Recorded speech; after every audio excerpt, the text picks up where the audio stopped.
Hi ಸ್ನೇಹಿತರೆ, ಎಲ್ಲರಿಗೂ ನಿಶಾ ಚಾನಲ್ಗೆ ಮತ್ತೊಮ್ಮೆ ಪ್ರೀತಿಯ ಸುಸ್ವಾಗತ. ಇವತ್ತಿನ ವಿಡಿಯೋದಲ್ಲಿ ಪರಿಸರ ದಿನಾಚರಣೆ ಬಗ್ಗೆ ಪುಟ್ಟ ಪ್ರಬಂಧ ಯಾವ ರೀತಿ ಬರೆಯೋದು ಅಂತ ಈ ವಿಡಿಯೋದಲ್ಲಿ ತಿಳಿಸ್ಕೊಡ್ತಾ ಇದ್ದೀನಿ. ಈ ವಿಡಿಯೋ ನಿಮಗೆ ಇಷ್ಟವಾದರೆ ಲೈಕ್ ಮಾಡಿ, ಶೇರ್ ಮಾಡಿ. ನನ್ನ ಚಾನಲ್ನ ಇನ್ನೂ ಸಬ್ಸ್ಕ್ರೈಬ್ ಆಗಿಲ್ಲದಿದ್ದರೆ ಈಗಲೇ ಹೋಗಿ ಸಬ್ಸ್ಕ್ರೈಬ್ ಆಗಿ, ಪಕ್ಕದಲ್ಲಿ ಕಾಣೋ ಬೆಲ್ ಬಟನ್ನ ಟಚ್ ಮಾಡಿ. ಪರಿಚಯ. ವಿಶ್ವ ಪರಿಸರ ದಿನವನ್ನು ಪ್ರತಿ ವರ್ಷ ಜೂನ್ 5ರಂದು ವಿಶ್ವಾದ್ಯಂತ ಸುಮಾರು 143 ದೇಶಗಳು ಆಚರಿಸುತ್ತವೆ. ಪರಿಸರದ ಕಾಳಜಿ ಜೊತೆಗೆ ಜನರಿಗೆ ಪರಿಸರದ ಮಹತ್ವ ಸಾರುವ ಹಾಗೂ ಜನರಲ್ಲಿ ಜಾಗೃತಿಗೊಳಿಸುವ ಉದ್ದೇಶದಿಂದ ಇದನ್ನು ವಿಶ್ವಸಂಸ್ಥೆಯು ಸ್ಥಾಪಿಸಿತು.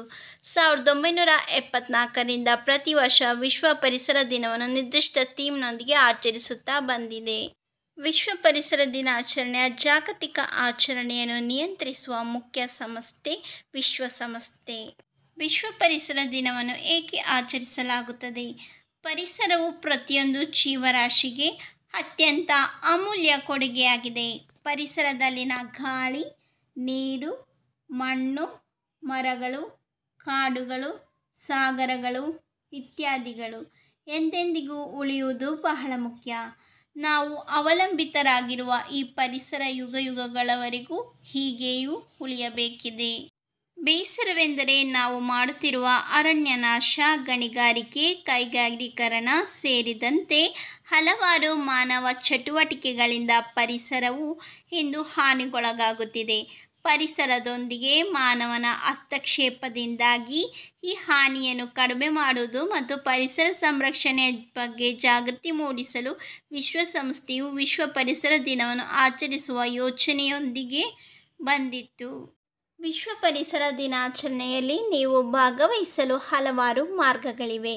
ಸಾಮಾಜಿಕ ಮಾಧ್ಯಮದಲ್ಲಿ ಸಕ್ರಿಯರಾಗಿರಿ, ನಿಮ್ಮ ಅಭಿಪ್ರಾಯವನ್ನು ನೀಡಿ ಮತ್ತು ಇತರರಿಗೆ ಸ್ಫೂರ್ತಿ ನೀಡಿ. ನೀರು ಮುಂತಾದ ನೈಸರ್ಗಿಕ ಸಂಪನ್ಮೂಲಗಳ ಅತ್ಯುತ್ತಮ ಬಳಕೆಯ ಬಗ್ಗೆ ನೀವೇ ಬದ್ಧರಾಗಿರಿ.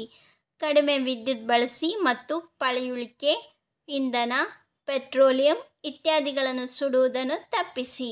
ನಿಮ್ಮ ಹಿತ್ತಲಿನಲ್ಲಿ ಮತ್ತು ನೆರೆಹೊರೆಯಲ್ಲಿ ಹೊಸ ಮರವನ್ನು ನೆಡುವ ಮೂಲಕ ನಿಮ್ಮ ಕಾಳಜಿಯನ್ನು ತೋರಿಸಿ.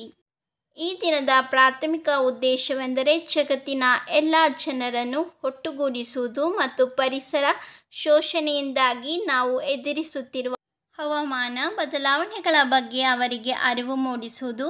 ಪರಿಸರ ಸಂರಕ್ಷಣೆಗೆ ಯುವಕರನ್ನು ಉತ್ತೇಜಿಸುವ ಸಲುವಾಗಿ ಈ ದಿನವನ್ನು ವಿವಿಧ ಸಾಂಸ್ಕೃತಿಕ ಕಾರ್ಯಕ್ರಮಗಳು, ಚಿತ್ರಕಲೆ ಸ್ಪರ್ಧೆಗಳು, ರಸಪ್ರಶ್ನೆ ಸ್ಪರ್ಧೆಗಳು, ಕಲಾ ಪ್ರದರ್ಶನಗಳು, ಪ್ರಬಂಧ ಬರವಣಿಗೆ, ಭಾಷಣ ಇತ್ಯಾದಿ ಕಾರ್ಯಕ್ರಮಗಳ ಮೂಲಕ ಆಚರಿಸಲಾಗುತ್ತದೆ. ಉಪಸಂಹಾರ.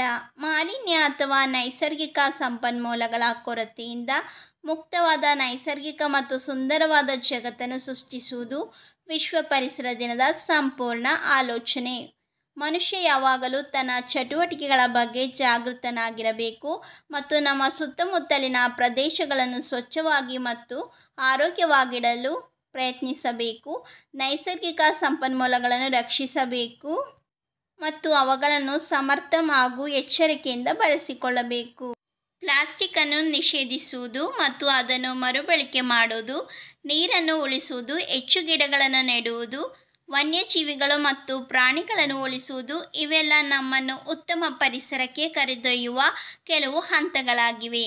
ಪ್ಲಾನೆಟ್ ಅರ್ತ್ ಒಂದು ಸುಂದರವಾದ ಸ್ಥಳವಾಗಿದೆ, ಆದರೆ ನಮ್ಮ ಸ್ವಾರ್ಥ ಅಗತ್ಯಗಳಿಗಾಗಿ ನಾವು ಅದನ್ನು ನಾಶಪಡಿಸಿದ್ದೇವೆ.